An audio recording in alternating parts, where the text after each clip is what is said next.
Okay, All sure. right, Well, I guess I'll kick us off.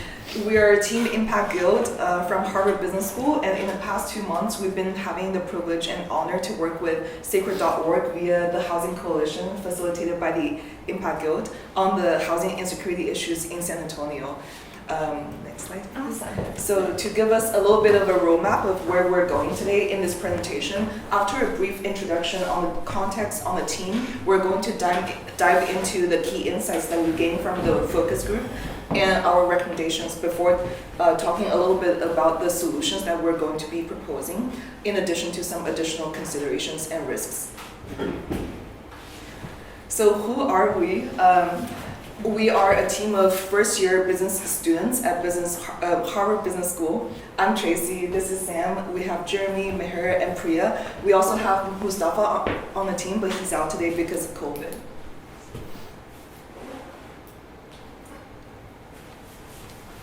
Okay, we're starting out with who we're solving this problem for and who we're working with. So the San Antonio Community Resource Directory, they're a website that uses a lot of different service providers, organizes these service providers to take care of a lot of different categories of issues. The one we're kind of focusing on here is deep diving into the housing security issue. Where Sacred kind of falls in here is we've interviewed a ton of different service providers. One of the big things that these service providers haven't been able to do is a lot of the collaboration in kind of one easy site, and that's kind of the problem that Sacred's looking to solve. Awesome. So just to kind of ground ourselves in the problem that we were looking to solve, our initial hypothesis, and what we kind of did to help us answer the questions, wanted to go through all three of those aspects. So coming in, the question that we were really asking is how can we design an easy to use guided housing services portal for the community in San Antonio. Kind of pre-getting to San Antonio, our team kind of took a step back based on what we know and figured out like what is our initial hypothesis that we really want to test throughout the course of the week as we kind of conduct field work. Coming into it, our hypothesis was that Sacred's kind of housing portal isn't as user-friendly as it could be, and as a result might not actually be as effective as it has the potential to be in finding successful housing solutions for those looking for it.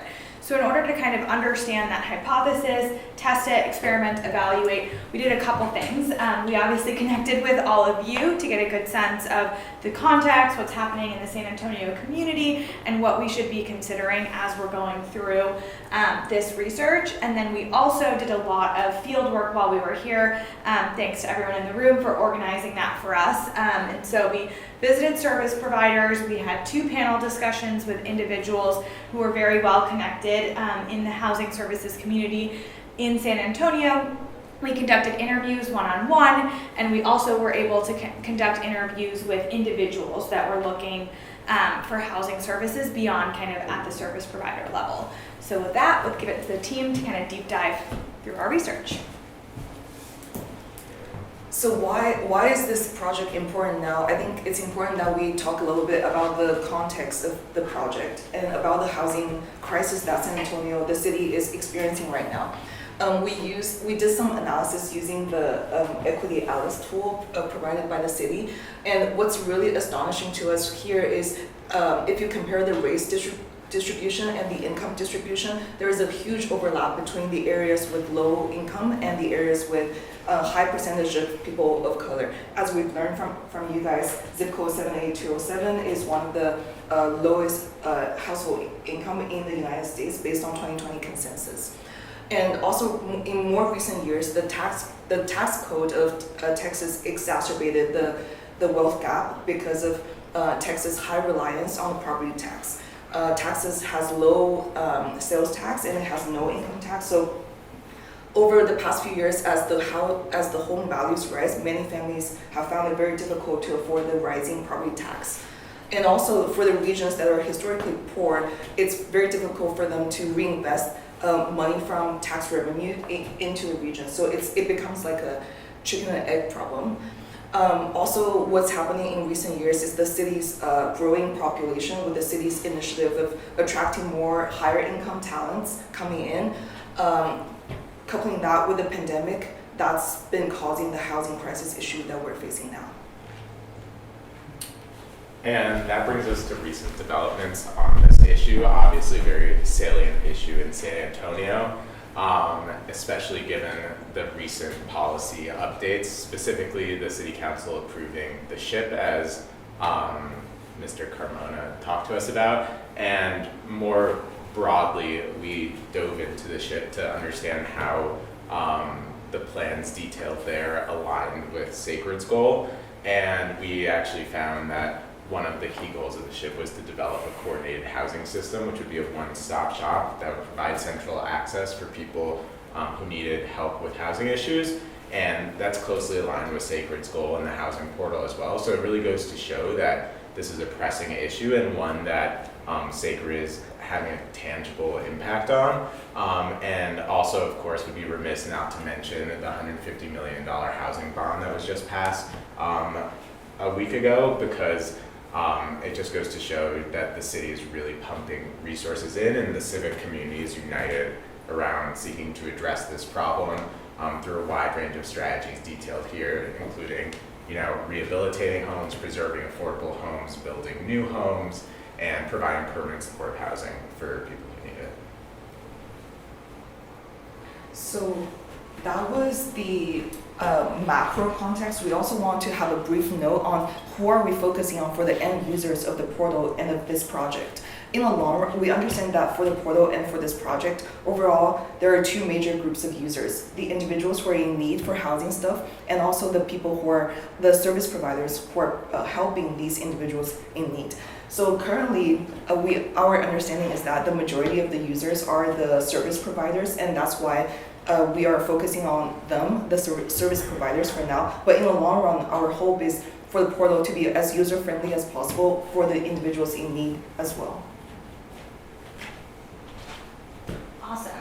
So we kind of wanted to go through what are the key insights that we learned over the course of the week, and what are the key recommendations that we kind of wanted to share with you based on what we learned. So in terms of overall insights, there's a lot to unpack, which we'll kind of dive into, but wanted to kind of start at the high level of the three key areas that we kind of bucketed it into. The first is a lack of awareness and understanding of Sacred's offering. The second is kind of user journey focused in terms of drop-offs that happen due to the user experience. And the third is a lack of collaboration, coordination, and communication among service providers. So Jeremy, Priya, and I will kind of deep dive into those, and then we'll jump into recommendations. So starting off, Sacred is hard to find and access and understand through traditional search methods for many of the end users. So kind of at the outset, as we've kind of discussed, the marketing is really focused online through the website. However, service providers who we're kind of targeting right now, as Tracy mentioned, mostly get their information offline. And that kind of creates a mismatch in where people are getting their information. And as a result, you're really only finding Sacred if you intentionally search for it, versus it being something that kind of pops up or you hear about organically.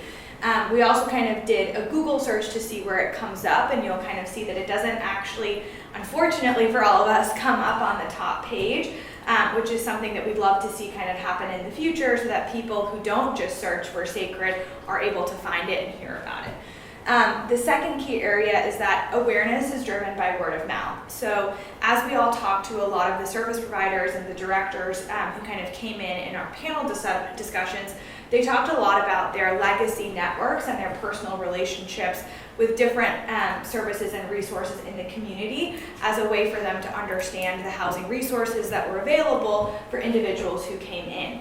And so as a result of those kind of legacy old personal relationships, it's harder for all of the abundance of resources that come up on Sacred's website to have an impact, because people are focused on who they know, who they've spoken to, and those individual relationships, versus the 7,000 amazing results that you see on Sacred's website.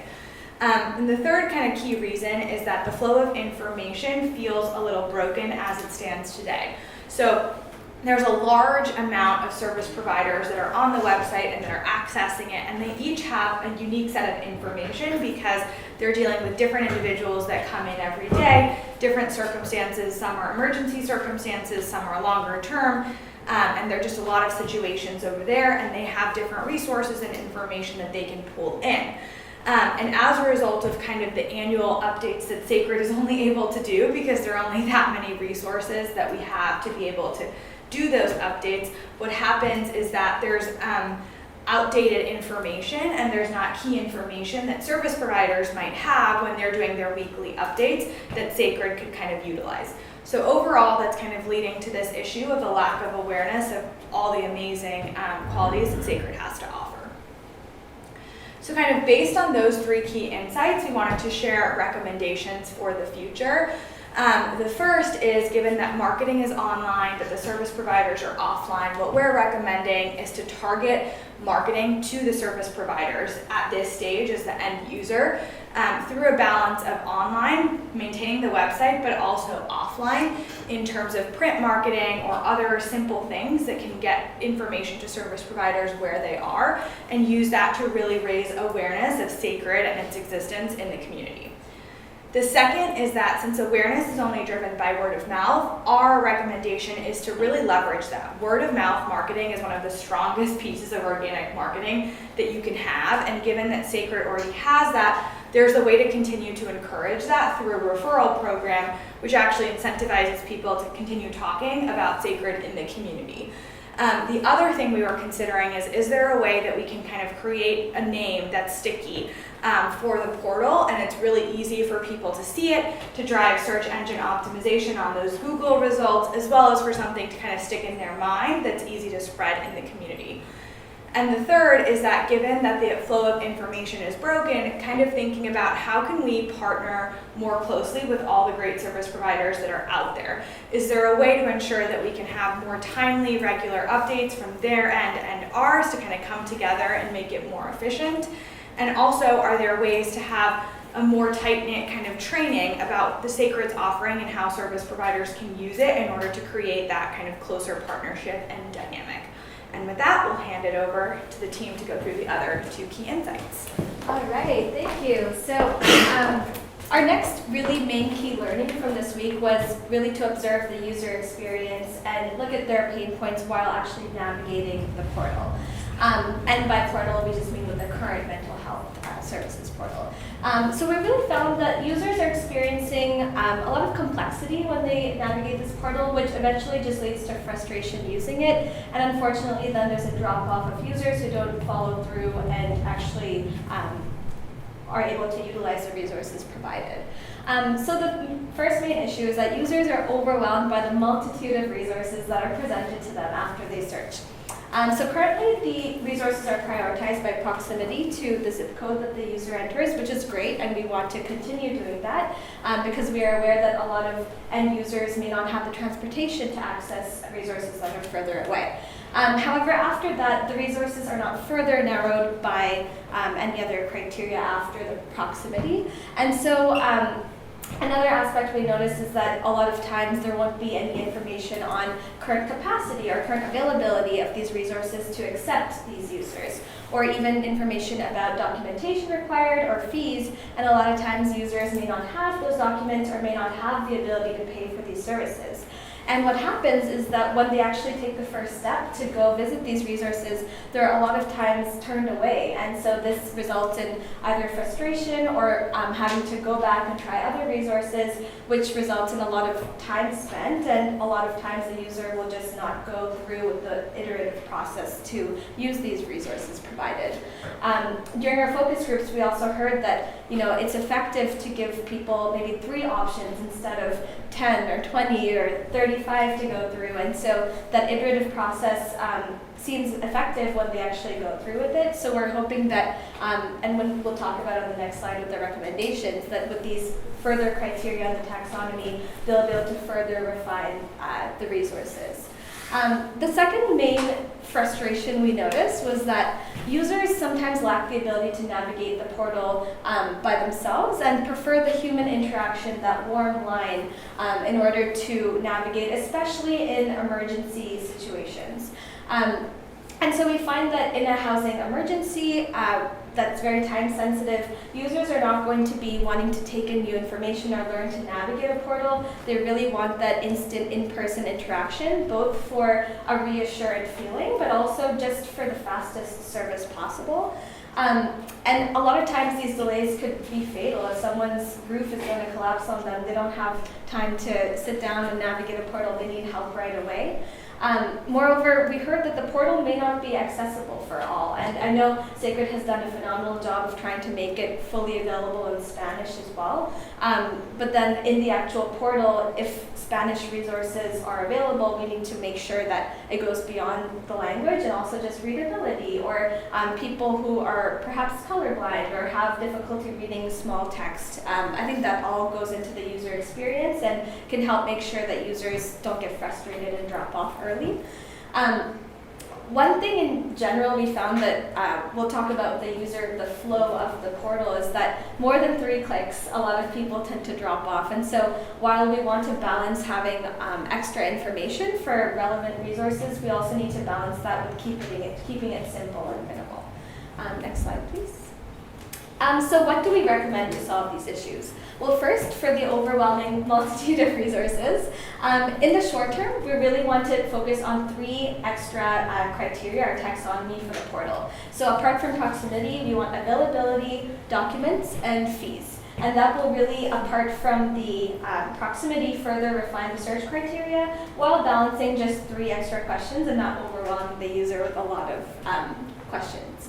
Now, in the long term, we also would love to implement a scorecard, perhaps, or feedback about these resource providers so that users can actually know that in the past, maybe this service provider has this % success rate with people finding resources, or perhaps other feedback could be useful in determining which resource to send the user to. Now, in terms of the second key insight about the lack of ability to navigate the portal and the human connection, we really think it's crucial that by partnering with service providers with physical points of contact, such as senior centers, community centers, or even libraries, we can really provide that offline-online balance where people who have access by themselves can access the portal. However, with the digital divide, or even senior citizens not wanting to or able to easily access that themselves, we can really have these human points of contact to help them through, where perhaps the people who work there are trained to use the portal and can help these visitors access the services. So with that, I would love to pass it over to Jim. Thank you. Okay, so the last kind of bucket that we looked at was collaboration and input from service providers. In order for this portal to be successful, you have to have buy-in from the service providers. We've gone and talked to a ton of them over our time here in San Antonio, and what we've seen is a lot of these service providers are extremely passionate about what they're doing. They're driving a lot of initiative, and so we need to tap into some of that to drive the success of this portal. One of the things that we saw with a lot of these service providers is that a lot of them will do weekly or monthly updates to show availability of their own resources. But then you also have a lot of kind of turnover where they may change their name, they may change their location. So if you have a portal that's not updating these on a timely manner to reflect these changes, a lot of times these services go unused. Then you start losing the interest of the service provider because they're not gaining any other users from the portal. So that was one of the largest issues that we saw that the service providers expressed. The second big issue that we really saw is that there's a ton of these service providers out there. Not everyone knows about all of them. So you have maybe one service provider that everyone knows about, so their resources are overutilized. They're not able to actually serve the entire community that they want to serve, but they don't know about some of these other service organizations that maybe could step in and help service with that. So then you have the underutilized resources from these service providers that are not well known. And one of the big ones that we saw were congregations that have capacity and have ability to kind of tackle some of these non-housing affordability issues, so things like minor repairs that we're really not tapping into as effectively as we should be. Next slide, please. Some of the recommendations that we have for this is to actually create a service provider account so that they can log in to the portal and they can give some of their own updates. Now, we want to be careful about how we present some of these updates because, again, we want to not cross the border of overwhelming the end user once we start adding more information. But some of this information is going to be maybe not necessarily filtering out resources, But once an end user is looking at maybe 3 to 5 different recommendations, they can see different things like capacity, availability, and a little more in-depth information about what services are being offered by that specific service provider. The second recommendation we have, and this is going to be more of a long-term, probably harder on the feasibility side to implement, but creating a hidden portal to where you create a database and a community for these service providers to collaborate amongst each other.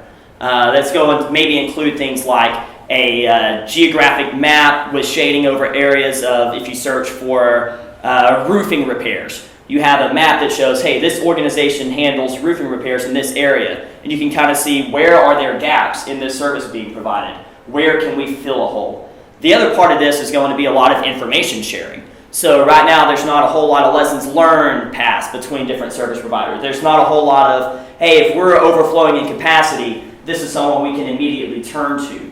So we'd like to see a lot of that implemented in this hidden portal for these service providers to collaborate more effectively. Next slide. Okay, so we've hit a lot about what our recommendations are. The very next thing we're going to look at is kind of the timeline of what we recommend for these different solutions. Next slide. So we've broken it up into 3 different phases. Our launch and advertise phase. Okay, well, here we go. We also have it in a, this is what I expected to see. Here we go. So we have it in our launch and advertise phase, our medium term, and then long-term solutions. For the launch and advertise, the most important thing is going out and hitting the marketing and advertising specifically to service providers. We've already talked about how we're going to do that with the print advertising, so I'm not going to go too far in depth in that. But the important thing is making sure we start spreading awareness as fast as possible.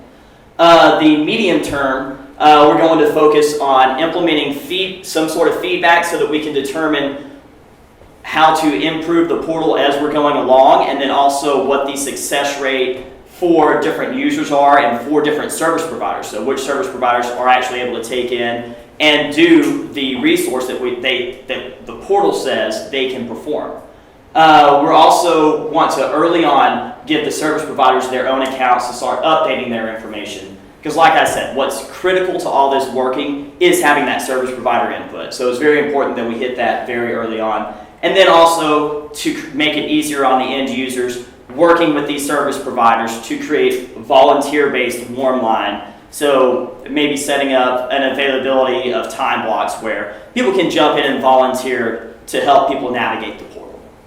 Then lastly, the long term, and these again are going to be harder to implement, but creating that hidden portal that I've already talked on, and then also trying to implement predictive analytics to better understand the user journey.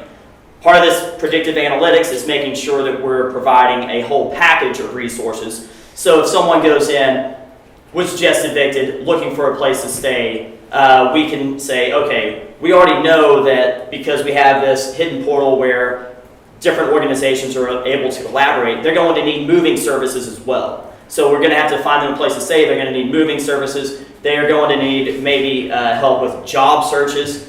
But because we have this hidden portal, a lot of these organizations will now be able to collaborate and create a full package of resources to hit the entire journey of somebody looking for help, as opposed to trying to put a Band-Aid over a solution, which then ends up creating repeat users. Next slide. Yeah, and that brings us to the taxonomy. One of our key recommendations here is just breaking this down into a few easy, simple questions, and we used Bill's draft taxonomy as a basis, but just thinking about how we're presenting that to people using this portal, just starting with the simple question, are you looking for a place to stay? Because that is, if somebody is looking for a place to stay now, that is obviously the most urgent thing that they're looking for, and if they are looking for a place to stay, understanding what specifically they're looking for, so whether they're currently without a place to stay and unhoused, or whether they're at risk of becoming unhoused, and how we can help them stay housed, or how we can help them find new affordable housing, and also kind of if somebody's not looking for a place to stay but still needs help, kind of taking them to the other end of the branch and helping them with any other issues that they might need need help with, including utilities, repairs, relocation, or a landlord dispute. Next slide.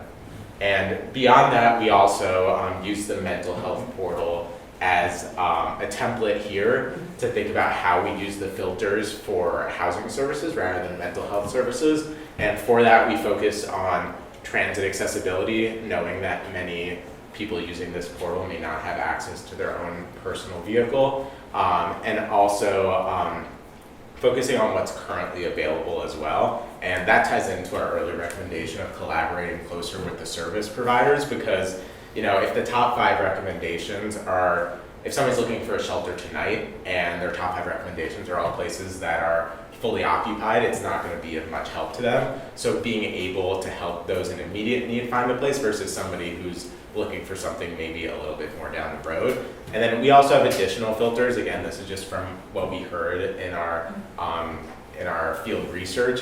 Documentation requirements, just thinking about potentially undocumented users or potentially users that may not be able to pass a background check. We also have the ages and family options, because many families are looking for family-friendly housing solutions. And then finally, payment. There's a difference between somebody that's looking for just a place to stay overnight versus somebody who's actually able to afford housing that is, they might not be able to afford their current housing, so they could be evicted, but they would be able to feasibly pay for a new affordable apartment or house that they would be looking for. So those are our key criteria. And that brings us to additional considerations here. As we all know, this is a very, very tough issue that, not just San Antonio, the entire country is dealing with this. And so as a result, thinking about starting with the short term to the long term. Short term, as Jeremy was going over, just important to prioritize all of these different facets of the portal based on immediate important needs right now, so those looking for immediate shelter. And then in the long term, these stretch goals of like, how do we make the portal even better for everybody? And of course, we acknowledge that there are going to be some risks. The key one we identified is that if the portal is at risk of being a victim of its own success in a sense, because especially if the algorithm is not very advanced, so you have like 1,000 people from a zip code looking for shelter, there's a risk that they all get put, the ranking is the same for everybody, they all call up the first place, and that place gets flooded with phone calls, doesn't have the capacity to house all those people.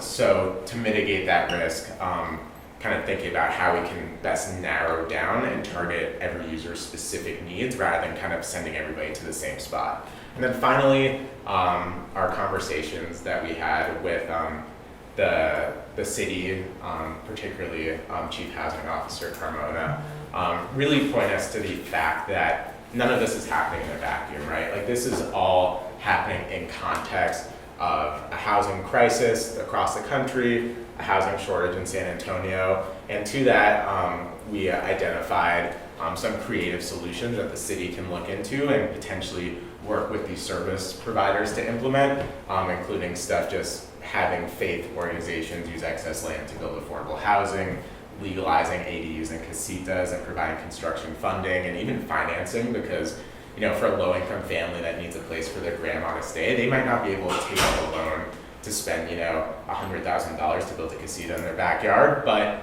if there was very low interest government financing, that would be a great option too. And then just additional incentives to help build affordable housing, because at the end of the day, the only reason this portal is going to work is if the housing crisis doesn't completely balloon. But if it does, all of these providers will get overwhelmed, and there's a risk of kind of a snowball effect and not being able to address the people that are in the worst situations and need the most help. And to that, we wanted to thank you.